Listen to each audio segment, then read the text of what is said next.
GPSC chairman Hasmukh પટેલનું નિવેદન સામે આવ્યું છે. જીપીએસસી ચેરમેન હસમુખ પટેલનું નિવેદન સામે આવ્યું છે. રાજ્ય વેરા નિરીક્ષકની પરીક્ષા આવતીકાલે શરૂ થશે. આ પરીક્ષા રાજ્યના 1.85 લાખ ઉમેદવારો આપશે. જીપીએસસી ચેરમેન હસમુખ પટેલનું નિવેદન સામે આવ્યું છે. રાજ્યના અલગ અલગ 754 કેન્દ્રો પર આ પરીક્ષા લેવામાં આવશે. રાજ્ય વેરા નિરીક્ષકની 300 જગ્યા માટે પરીક્ષા લેવામાં આવશે. ઉમેદવારોના કોલ લેટર અને ફોટાનું પણ મેચિંગ કરીને પ્રવેશ આપવામાં આવશે. જીપીએસસી ચેરમેન હસમુખ પટેલનું નિવેદન સામે આવ્યું છે. ઓએમઆર શીટ પર ઉમેદવારોની આંગળીઓના નિશાન પણ લેવામાં આવશે.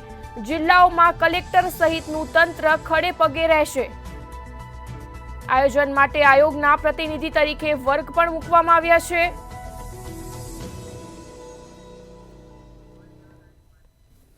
લેખિત પરીક્ષા જે આવતીકાલે 33 જિલ્લાની અંદર 754 જેટલા કેન્દ્રોની અંદર આ પરીક્ષા થવાની છે.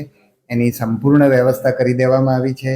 જિલ્લાની અંદર નિવાસી અધિક કલેક્ટર, જિલ્લા શિક્ષણ અધિકારી અને એક ડીવાયએસપીના દરજ્જાના અધિકારીની એક સમિતિની રચના કરવામાં આવી છે.